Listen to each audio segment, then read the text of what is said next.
The sun rose that morning over the village of Kaya Sud in the plains of Burkina Faso with an unusually deep crimson hue.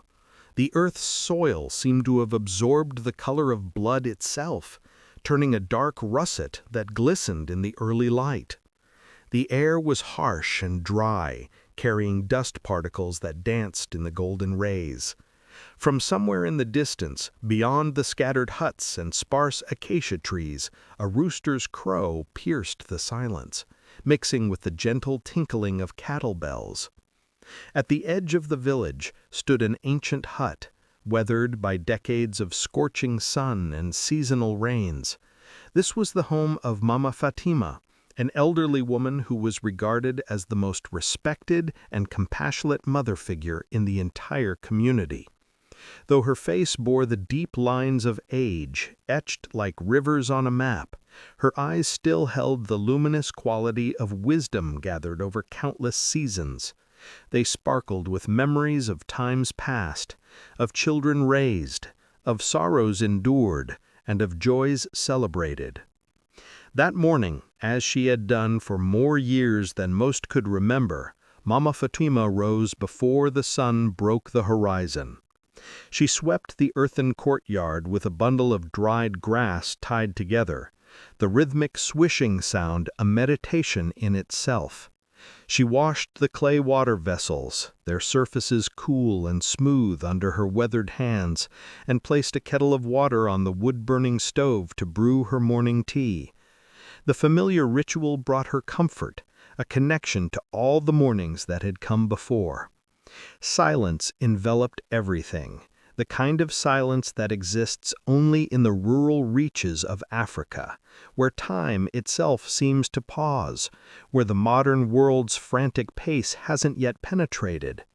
It was a silence filled with the subtle sounds of life, the whisper of wind through dry grass, the distant murmur of the village slowly awakening, the soft breathing of the earth itself. But this morning's tranquility was not destined to last. Mama Fatima's faithful dog, Kiba, had wandered toward the fields as he did every morning. He was a strong black dog, a loyal companion who had been by her side for many years, his presence as constant as the sunrise itself. But today something was different in his gait, in the way he moved through the tall grass. When he returned, there was something clenched in his jaws. Covered in dust, breathing heavily, eyes gleaming with an urgency that made Mama Fatima's heart skip, he came straight to her feet and sat down, waiting.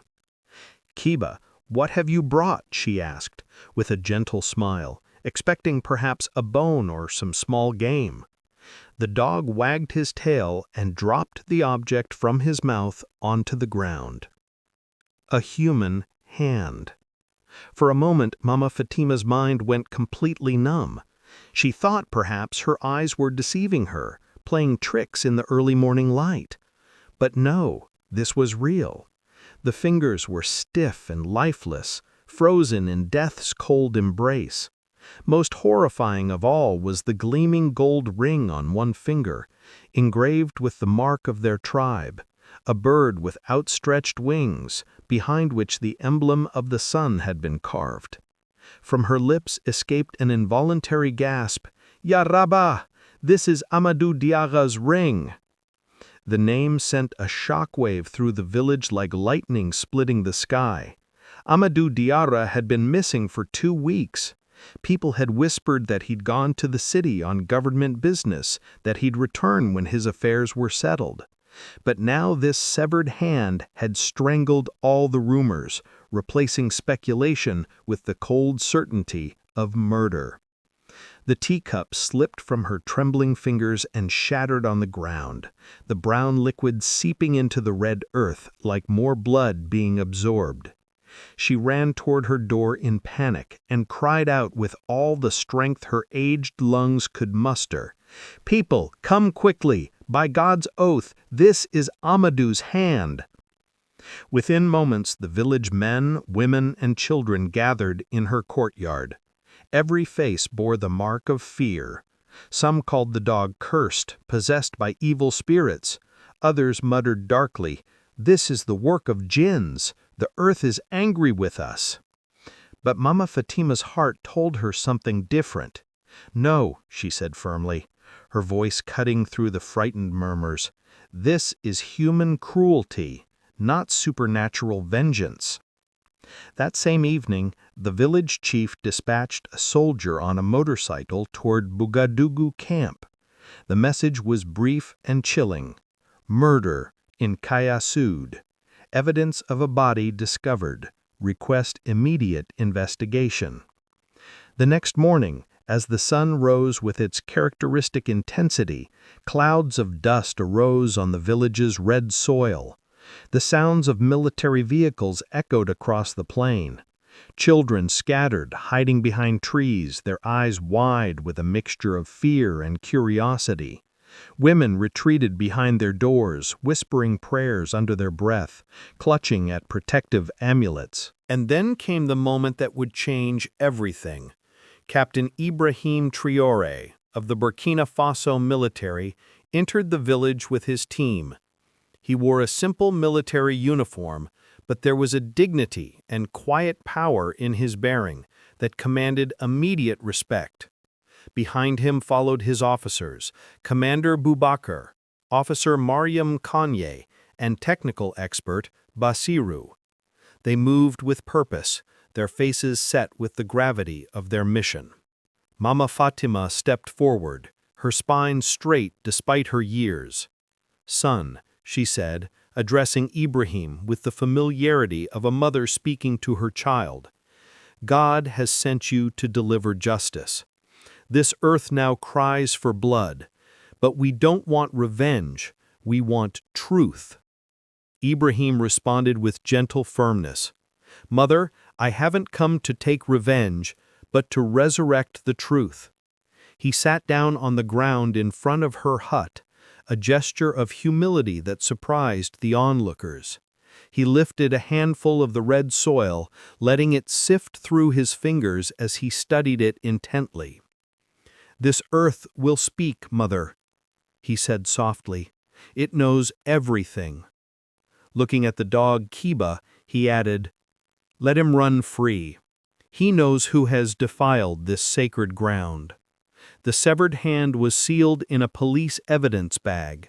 The area was cordoned, and now all eyes turned to one man, Karim Diarra, Amadou's older brother. The village's silence was about to transform into screams. This was no longer just a murder. This was the first breath of a secret buried deep in the red soil, a secret that the earth itself was now determined to reveal.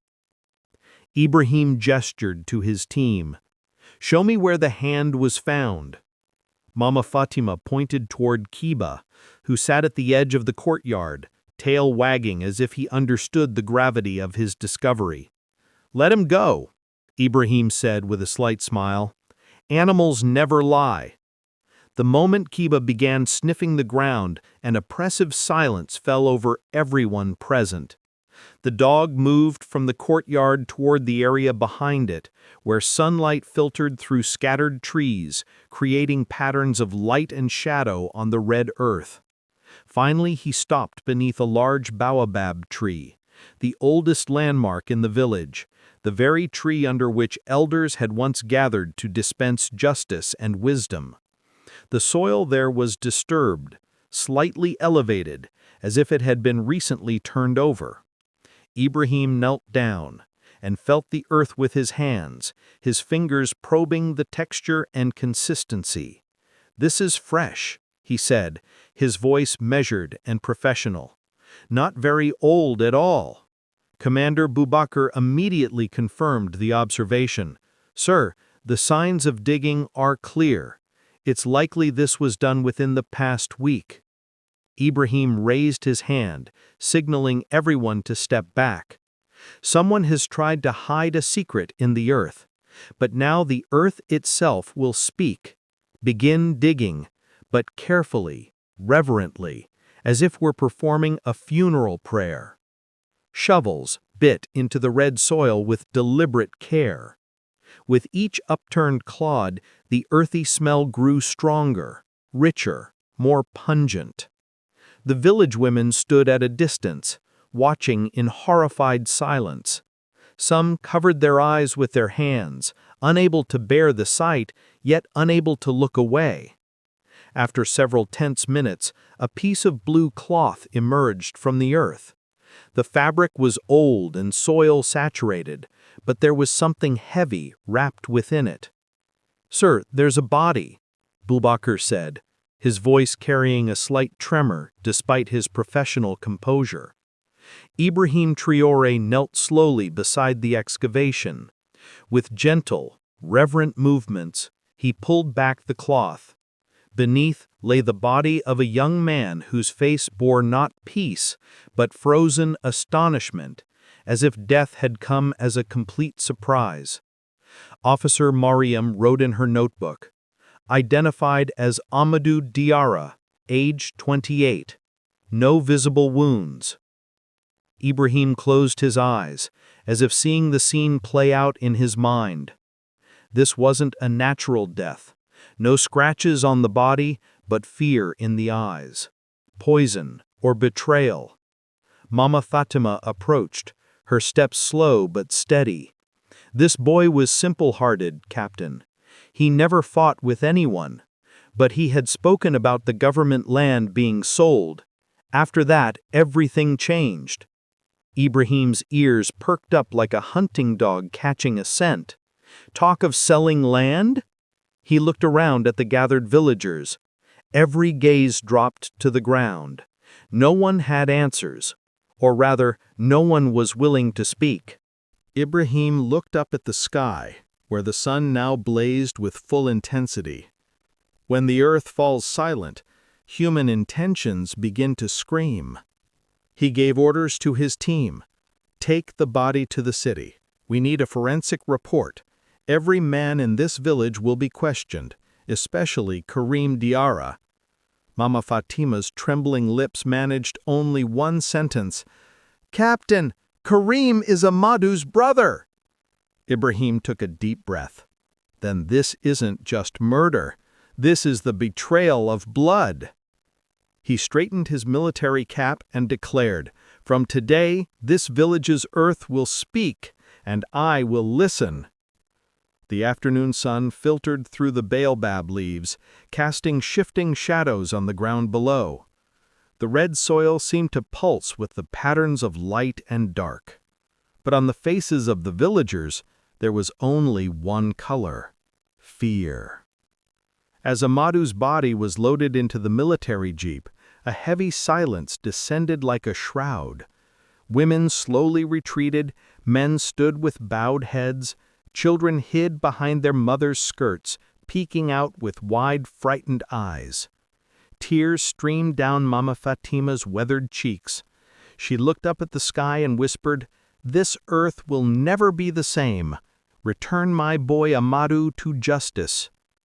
At that moment, two figures came running from the distance, a man and a woman. The man's face was drenched in sweat, and his eyes held a strange mixture of grief and fear. Beside him was a young woman, crying so hard she could barely walk. Mama Fatima said quietly, "This is Karim Diarra, and with him is his wife Aisha." When Karim reached the body, his steps faltered. He fell to his knees and cried out, "Ya Rabba, my brother, who has done this injustice to you?" His wife Aisha began sobbing loudly as well. Running her hand over Amadou's face, she wailed, "This was written in my fate. He only went to the city to get the land papers." Ibrahim Traoré stood in silence, watching the scene unfold. His eyes remained fixed on Karim, but his face showed no emotion, just intense observation, the mind of an investigator at work. After several moments, he stepped forward and spoke gently but firmly. "Karim Diarra, you are Amadou's older brother." Karim nodded through his sobs. "Yes, he was my brother, Captain. But recently he'd been associating with some bad people. Perhaps they killed him. Ibrahim took another step closer. What kind of people? Karim answered quickly, perhaps too quickly. There's a man named Dabuda. He's a local tribal merchant. Amadou had borrowed money from him. A faint smile crossed Ibrahim's face. Interesting. The money lender and your brother, the debtor. Karim lowered his eyes. Yes, but he wasn't a bad person. He was just troubled about money. The government had promised compensation for the land, but it still hasn't been paid. That money became the reason for his death. Ibrahim pulled out his notebook, flipping it open with practiced ease. Was the government land compensation in your name or his? The moment he heard this question, the color drained from Karim's face. His tongue froze before he could formulate an answer. Aisha interjected, Sir, that land was in Amadou's name. Karim never objected to it. They lived like true brothers. When the earth begins to speak poison, Ibrahim said softly, all brother stories start the same way, with love, but they always end with greed. A heavy silence fell over the area. Miriam stepped forward.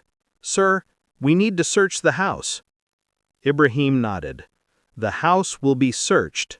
Something is hidden that the earth hasn't revealed. Karim protested nervously. Sir, you're suspecting us? This is injustice. I'm the one who reported it. I asked for help. Ibrahim looked directly into his eyes. Suspicion isn't cast on a person, but on their silence.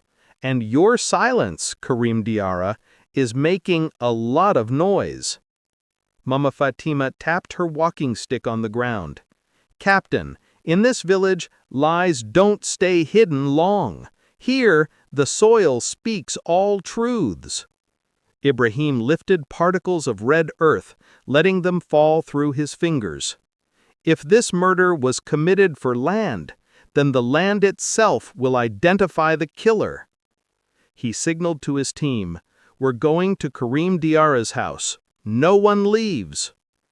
As the military convoy moved toward the house, village children quietly climbed trees to watch. Women closed their doors, and the scent of a new secret began to spread through the air like an invisible fog. Aisha's tears had stopped. She knew the night would not remain silent. Karim's face was drenched in sweat, as if someone had lit a lamp of lies in his heart. And on Ibrahim Traoré's lips was a phrase that would become the headline for the days to come. When a brother kills a brother, it's not the man who is buried, it's the conscience. 2 days had passed, but the atmosphere in Kaya Sud remained steeped in mourning.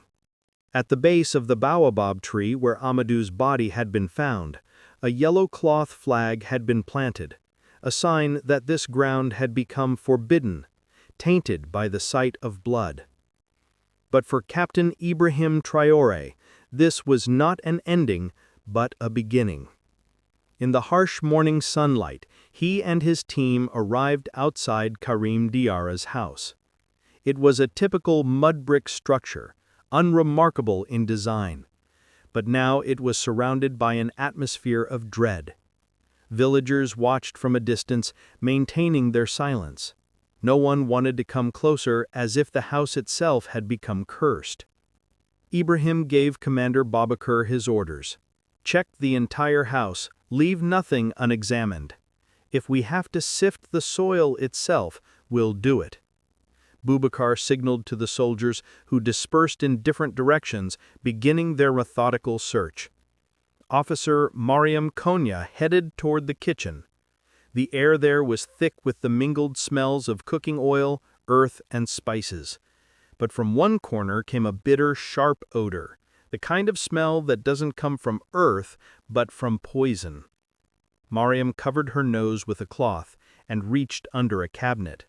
Her fingers closed around a small blue bottle with a faded, dirt-smeared label barely clinging to its surface. "Furidan," she called out loudly. "Captain, look at this." Ibrahim took the bottle, opened it, and sniffed cautiously. He immediately turned his face away in disgust. "This is an agricultural poison. Even a single drop is enough to kill a person."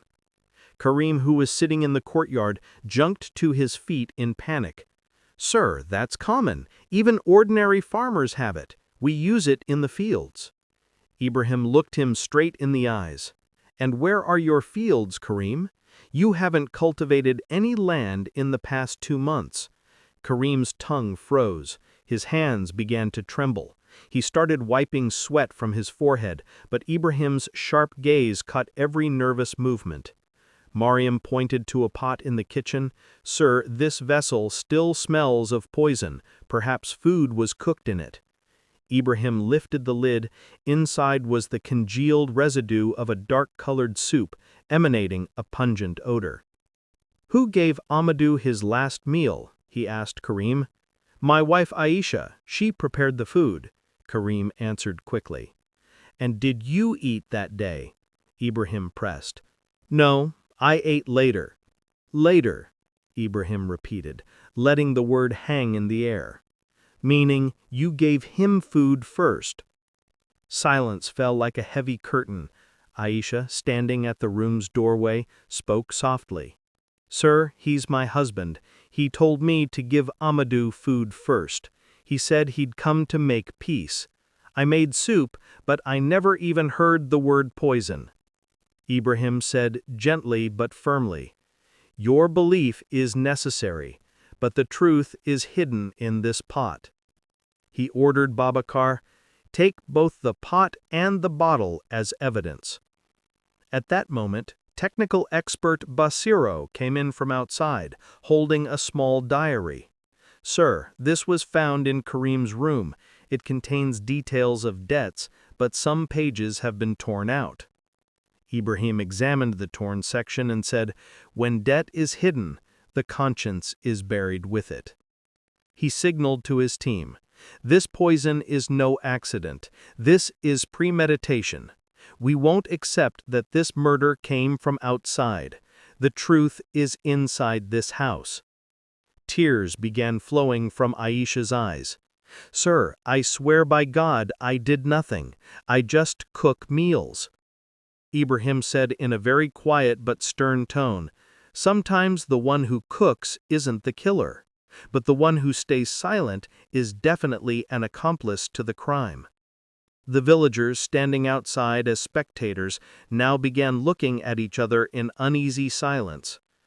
Mama Fatima looked up at the sky and said, "This soil has begun to speak. Captain, the stench isn't just from the poison. It's from the conscience." Ibrahim held up the bottle, his face shadowed with grim understanding. "This scent will lead us to the killer, whether it's the brother or the wife." 2 days later, the sun once again scattered its fierce light across the red soil. But darkness still lingered in the hearts of Kaya Sod's people. News of the murder had spread beyond the village into nearby towns. People whispered that a curse had descended upon the Diarra family. But for Captain Ibrahim, this was no curse. It was the deep root of human greed that he had come to excavate. He sat with his team at the village's central square, a map spread on the ground before them, showing all the houses and land parcels of the village. Ibrahim placed his finger on one spot. "Here is where the Diarra family land ends. This section is the one for which the government promised compensation." Officer Mariam checked her notes. "Sir, we've received documents from the land department. The actual owner was Amadou, not Karim. The government had approved 5 million CFA francs, but the money hasn't been released yet." Ibrahim looked up. "The real reason is money. The same old game, blood, land, and wealth." Commander Boubacar asked, "Did Karim ever mention this money?" Ibrahim answered, "When a criminal is consumed by greed, the tongue doesn't move. The eyes speak for themselves. I saw that greed in his eyes. At that moment, Mama Fatima arrived, walking slowly toward them. "Captain, I want to tell you something." "Speak, mother." She took a long breath. "The secrets of the land remain with the ancients. Amadou was the sole heir of that house after his mother died. He was very hard-working, but when the government people came to finalize the land compensation, Karim lied and said the papers had been lost. From that day, distance grew between the two brothers." Ibrahim closed his eyes as if a picture was forming in his mind. "And then Amadou went to the city, perhaps to bring back the truth." Mama Fatima nodded. "Yes, son. The night before he died, I saw them. The two brothers were arguing under the baobab tree. Amadou had a file in his hands, and Karim was shouting, 'This land belongs to everyone, not just you.'" Miriam immediately wrote in her notebook, "According to the witness, the last confrontation between the two brothers occurred under the baobab tree." Ibrahim drew a line in the soil. "These are the lines that break relationships. In the name of inheritance, a man will even erase his own brother." At that moment, technical expert Basiru arrived with an old envelope. "Sir, we received a report from the village cooperative bank. Karim took a loan of 2 million francs a month ago, but hasn't repaid it. He also talked about mortgaging property." Ibrahim looked at the document, then smiled faintly. "Whose name was on the mortgaged land?" "Amadou Diarra's name, sir." Ibrahim struck the table. Now the puzzle is complete. Greed has swallowed love. He ordered his team, "Confiscate all financial documents from Karim's house, and pull his phone records too. I want to know who he met before the murder." That evening, as the sun set, crimson light spread across the sky. Bird calls echoed through the village air. Mama Fatima sat quietly, tears streaming down her face. "I raised both of them with my own hands, Captain," she said softly. "But perhaps when hatred is sown in a human heart, even a mother's tears can't wash it away." Ibrahim placed his hand on her shoulder. "Mother, your son committed a crime, but your upbringing gave birth to truth. Your faith is what will lead us to the killer." He turned to his team. "This murder isn't just about land. It's the murder of faith. When a man trades his own blood for wealth, the time for justice has come." From somewhere in the distance came the mudded sound of drums. Perhaps a wedding celebration was taking place, but to Ibrahim Traoré's ears, it sounded like a funeral procession. Life continued in the village, but the scent of the soil had changed. It was the smell of poison, poison that had begun to rise from the conscience itself. The atmosphere in Kaya Sod that morning was particularly heavy. Dewdrops on the red soil clung to Ibrahim Traoré's boots before disappearing into the mist. The air carried the mingled scents of wood smoke and damp earth, but behind those familiar smells lurked something invisible: fear, concealment, and the screaming of conscience. Captain Ibrahim stood with his team outside Mama Fatima's house. He knew the villagers would no longer speak freely, because when truth draws near, tongues automatically seal themselves. Boubacar said to his deputy, "We need to split into two groups. One team will check Karim's bank and market records. The other will talk to Aisha. Time is short, but lies never last long." Boubacar nodded and departed with his team. Ibrahim took Officer Mariam with him and headed straight for Karim Diarra's house. Along the way, village children watched them from behind trees. Some women peeked from their hut doorways. Every face bore the same question: will justice finally come, or will another tragedy be born? Inside the house, Aisha sat on the ground, hands trembling, eyes filled with fear. Before her was the same cooking pot in which Amadou's last meal had been prepared. Ibrahim spoke gently. Aisha, I don't consider you an enemy. I just want to know what happened in your house that night. Aisha lowered her eyes. Sir, I didn't do anything. I was just cooking. Karim said his brother was coming to make peace. I was happy, thinking maybe the bitterness in our home would end. I made fish soup just the way Amadou liked it. Ibrahim let her speak, his eyes fixed on her hands that might have unwittingly prepared a fatal meal. Then he asked softly, What happened at dinner? Aisha's voice began to shake. We all sat at the table. Amadou was smiling. He said, Now everything will be fine, brother. The land is for everyone. Karim replied, Yes, for everyone. But first, let's settle my share. I thought he was joking. But then Karim himself poured the soup into Amadou's bowl. Ibrahim asked, You didn't eat that night? Aisha shook her head. I wasn't hungry. That moment lasted only seconds, but years of truth stood still in the air. Ibrahim took a deep breath. Sometimes poison isn't in things, it's in intentions. Did you see that intention, Aisha? Tears began flowing from Aisha's eyes. I only saw hatred in his eyes, sir. He kept saying that Amadou had humiliated him. When Amadou began to collapse, Karim said, Don't tell anyone. He was sick on his own. I decided to stay quiet because I was frightened. Your fear has now become a crime, Aisha, Ibrahim said firmly. Silence is the enemy of justice. At that moment, Bubaker entered. Sir, we've confirmed from the market. Karim bought Furadan poison 3 days before. The shopkeeper said he claimed he needed it to kill rats, but his hands were shaking. Ibrahim looked at Mariam. The last piece of the puzzle is in place. Now only the confession remains. He placed his hand on Aisha's shoulder. Truth always brings pain, but that pain becomes healing. You witnessed a crime in silence. Now there's salvation in speaking. Aisha said through her tears, Sir, I am ready. I'll tell everything. Ibrahim glanced outside the door.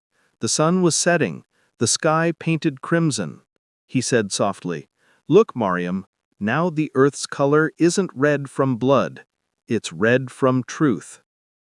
Mama Fatima stood in the distance, hands raised in prayer. May God grant that this soil completes its testimony today. Ibrahim Traoré looked at the sky and said, The shadows of truth may be long, but there's light behind them. In the silent night, the moon kept watch over Kaya Saud like a sentinel. The village slept, but sleep eluded Captain Ibrahim Traoré's eyes. Before him lay Aisha's statement, the ink still fresh. Every word pierced like blood. He knew the time had come for the final step. Just before dawn, the military convoy had already gathered around Karim Diarra's house. The sound of boots echoed in the dirt lanes. Dew trembled on tree leaves. Behind her door, Mama Fatima stood quietly reciting prayers. Ibrahim raised his hand. Harm no one. He's a killer, but he's still human. The door was opened. Inside sat Karim, exhaustion on his face, fear in his eyes, and perhaps some remorse in his heart. Before him, on a wooden table, lay the diary whose torn pages had changed everything. Ibrahim stepped inside. Karim Diarra, do you know why we've come? Karim bowed his head. Yes, I've heard you come for justice. Yes, but more for truth than justice, Ibrahim said, pulling up a chair. Sit. Karim's hands trembled, sweat rolled down his forehead. Ibrahim placed the bottle and pot on the table. These were found in your house. Can you say they're not yours?" Karim lowered his gaze. "I am a farmer, sir. The poison was for the fields, not for my brother." Ibrahim spoke quietly. "When a field dies, it can grow again. But a brother, he doesn't come back twice." Silence fell like a heavy blanket, broken only by the whisper of wind through the window. Ibrahim pulled out Aisha's statement from his pocket. "Your wife has told the truth, Karim. She said you mixed poison into the soup she was just cooking." The color drained from Karim's face. He rose from his chair, gasping, "No, she lied! I just wanted to teach him a lesson. I didn't want him to die." Ibrahim pressed sharply. "What kind of lesson? Giving poison to a brother born from your own mother's womb?" Karim's tears began to flow. He collapsed to the ground.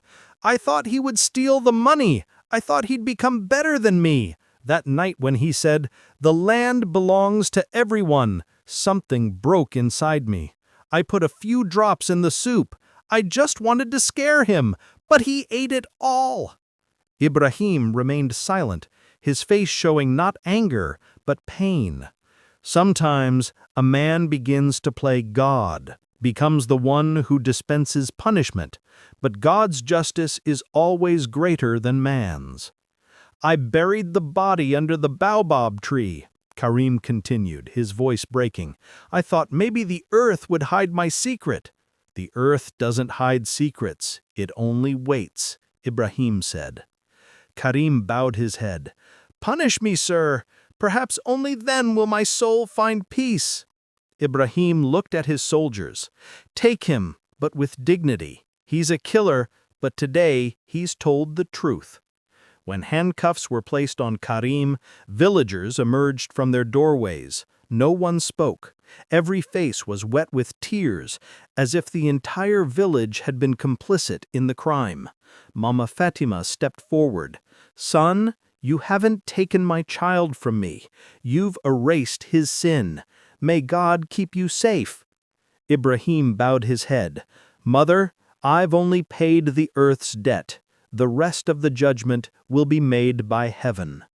At that moment, the sun was rising, crimson light spilling from behind the baobab tree across the ground. Ibrahim looked at the tree one last time. "Today, this soil has been purified because the truth has been spoken." From somewhere in the distance came a rooster's crow, the beginning of a new day. But for the village, this day was like a courtroom. The sky over Ouagadougou was unusually quiet that day. Despite the intense sun, the atmosphere held a gravity, a weight that pressed down on everything.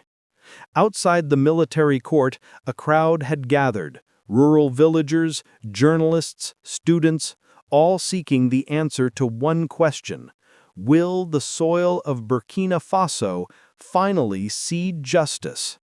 At the courthouse door stood Captain Ibrahim Traoré, his face bearing the same determination found on a battlefield. Behind him, his team, Mariam, Boubacar, and Basiru, stood in solemn silence, their faces reflecting both pride and sorrow. Today was important not just for one accused man, but for the conscience of the entire nation. Inside the courtroom, silence reigned. The judge, whose beard was touched with white and whose eyes held dignity, began the proceedings. Before him stood Karim Diarra in handcuffs, regret clearly visible on his face. Aisha, his wife, sat in a corner, her face marked by grief, but also bearing a strange peace, perhaps because the truth had finally been spoken. The judge opened the file. "Captain Ibrahim Traoré, can you tell the court what facts emerged from your investigation?" Ibrahim stood, his deep voice resonating through the hall. "Your Honor, the deceased Amadou Diarra was poisoned with furdan, which is commonly used in agriculture but was mixed into his food. We have the pot, the bottle, and the toxicology report as evidence." He held up the bottle for the court to see. This is the poison that a brother gave to a brother. But the crime isn't just murder, it's the crime of silence. The wife saw but didn't speak. The village heard but concealed it. But the earth testified. It returned the body. A hush fell over the courtroom. The judge asked quietly, "Defendant Karim Diarra, do you wish to say anything?" Karim raised his bowed head, his voice broken. "I gave the poison, Your Honor, but not to kill. I just wanted him to be sick for a few days so he would understand what greed leads to. But I turned out to be the greedy one. I shed blood for land, and now the land demands my blood." Hearing this, Aisha began to cry. "I witnessed the crime, but was too afraid to speak. If I had spoken, perhaps my husband could have been saved." Ibrahim watched the scene in silence, his heart filled not with anger, but with regret, knowing that justice doesn't always bring satisfaction. Sometimes it only leaves silence. After several moments, the judge delivered his verdict. According to the court, the evidence is clear. Karim Diarra is sentenced to death for poisoning and murdering his brother. Aisha Diarra is sentenced to life imprisonment for concealing the crime and destroying evidence. A collective gasp rippled through the courtroom. Mama Fatima's tears flowed freely. She stepped forward and spoke to the judge. "I am a mother. I want these sentences not to end, but to become lessons, so that no other brother becomes his brother's killer." The judge bowed his head respectfully. "Mother, your words will become the soul of this judgment."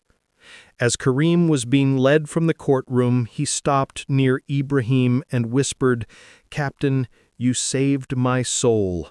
Pray for me." "Prayers are answered when tears fall from truth," Ibrahim replied softly. Walking out of the courthouse, Ibrahim looked up at the sky.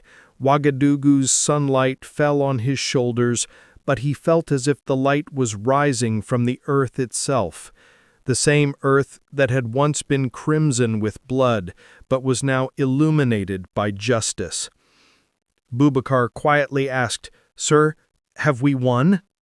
Ibrahim answered, "No, Boubacar. We've only created the courage to speak the truth. The real victory will come when a brother fears his conscience before giving poison to his brother." The judgment had been delivered, but the silence that spreads after justice is sometimes deeper than any noise. In the village of Kaya Saud, people still breathed cautiously. On the land that had once been soaked with the blood of greed, dew now began to fall, the dew of remorse, the dew of forgiveness. Zainab had been sent to prison, Aisha to the women's detention center. But their 4-year-old daughter, Zainab, that innocent face, that small smile, had become a question in everyone's hearts. Where will this child go now? Mama Fatima, who had lost 2 sons but still had 1 granddaughter remaining, quietly arrived at the police station. Captain Ibrahim Traoré stood at the door, respect evident in his eyes. "Mother, I know this time isn't easy for you." Mama Fatima wiped her tears. "Son, the earth has taken my blood, but this child is my heart. She should stay in the village so she can know that hatred took her father, but love can return him through memory." Ibrahim signed the custody documents. "Zainab is your trust, mother. But remember, don't tell her stories of hatred, only teach her prayers." Returning to the village, Mama Fatima lifted Zainab into her arms. When the child's small palms touched her grandmother's face, it was as if years of burden lifted. "Grandma, where is Papa?" she asked with innocent curiosity. Fatima drew a trembling breath. He's far away, daughter, very far. But you pray for him every night. Zainab looked up at the sky. Does he live in the stars? Fatima smiled through her tears.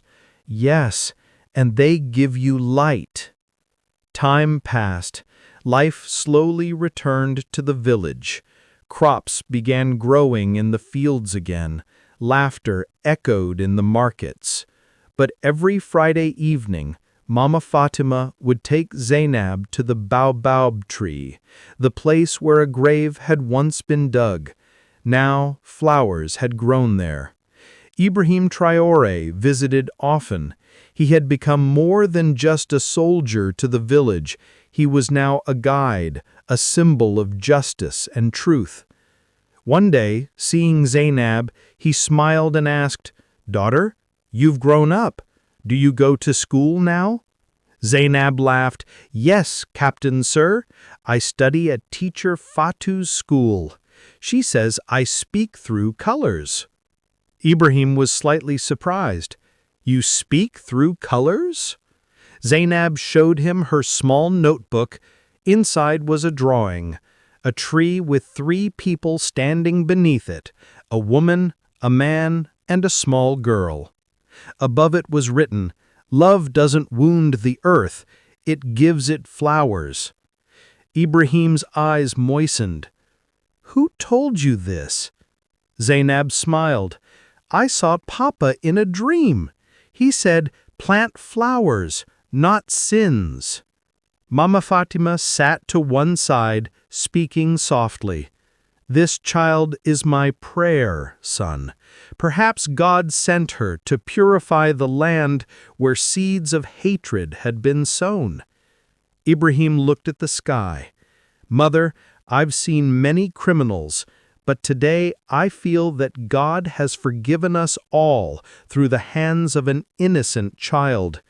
Zainab ran to the tree and planted small seeds in the soil. "What are you planting, daughter?" Mama Fatima asked. "Seeds of hope," Zainab replied in her innocent voice. "When they grow, Papa will see that I'm not angry." Ibrahim smiled. Sometimes children's words are like verses from the Quran, few but filled with truth. That evening, as the sun began to set, Zainab rested her head in Mama Fatima's lap and asked, "Grandma, can bad people change?" Fatima answered, "If God can change hearts, then why can't humans?" Ibrahim witnessed the scene and said, softly, "Zainab, you are the soul of Burkina Faso. You've shown that forgiveness is the greatest victory." In the distance, light spread across the horizon, as if the earth itself was smiling, having finally buried the pain born from hatred with love. 3 years had passed. The sky over Kaya Sayud no longer held dust, but radiated light. The land that had once been stained with blood and poison now wore a green mantle. In the center of the village stood the same baobab tree that had witnessed both the secret of crime and the declaration of punishment, and now breathed under the shadow of forgiveness. Zainab was now 11 years old. Her laughter echoed throughout the village. Outside the school, children called her Zainab of Hope, because every picture she drew made the sky seem a little brighter and the earth a little softer. Mama Fatima had grown old, but peace graced her face. In her eyes lived a new dream for Zainab, a Burkina Faso where love would be the inheritance, not hatred.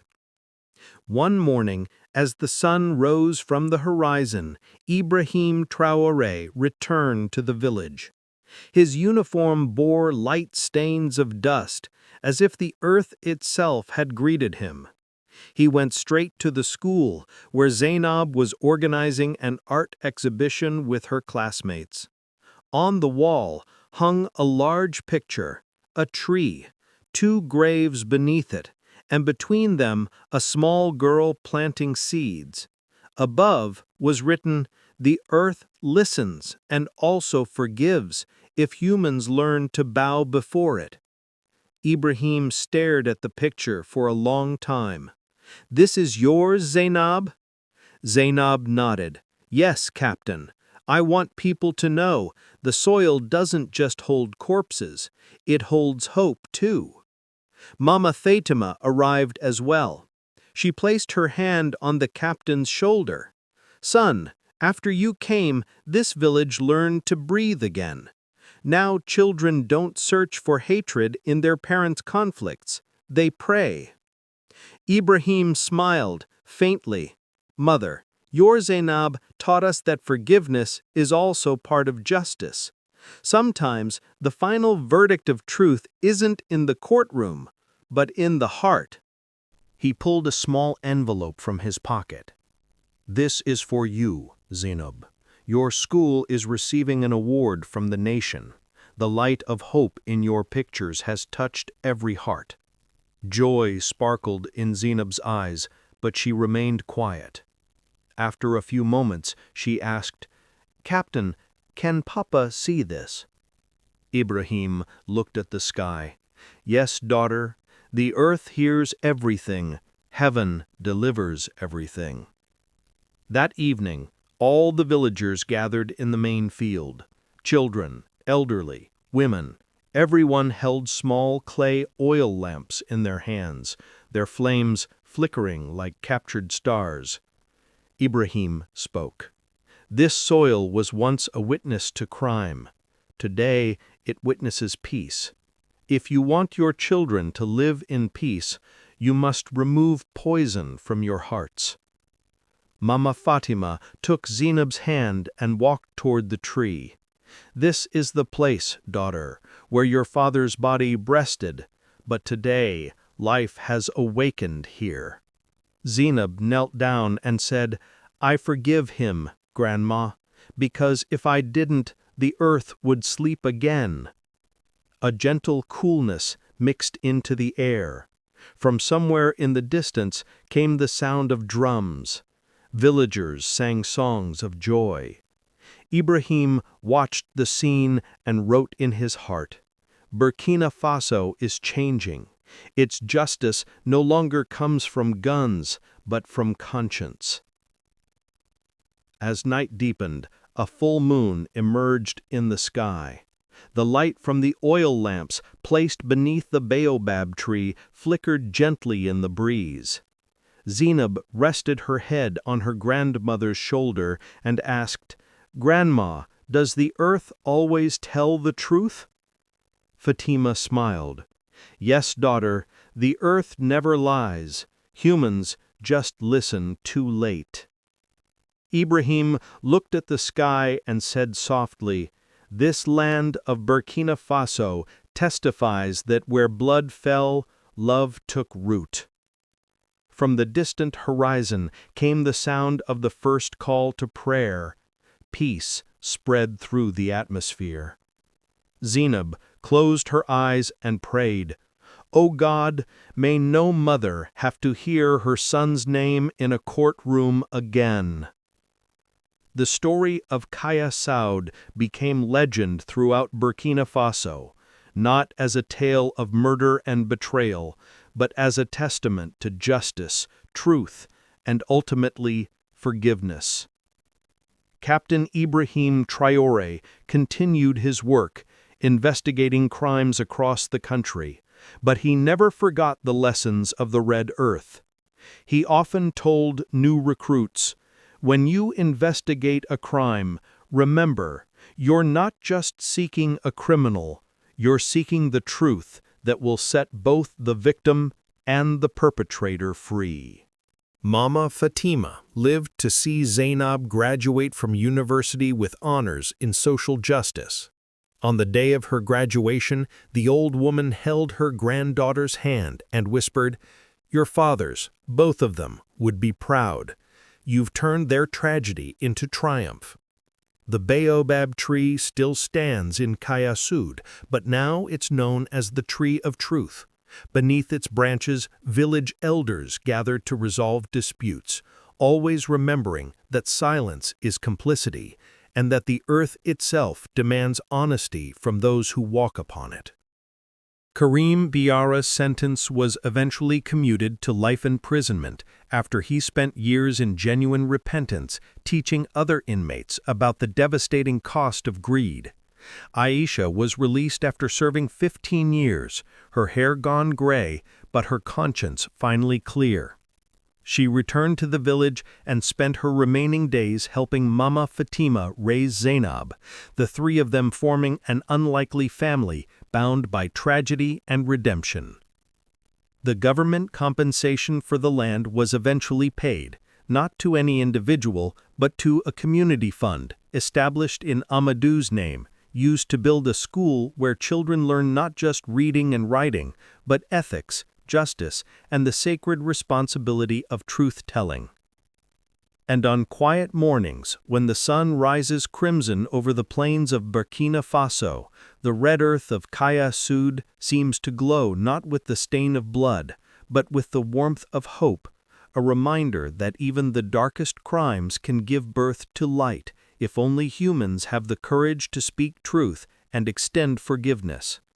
The land remembers.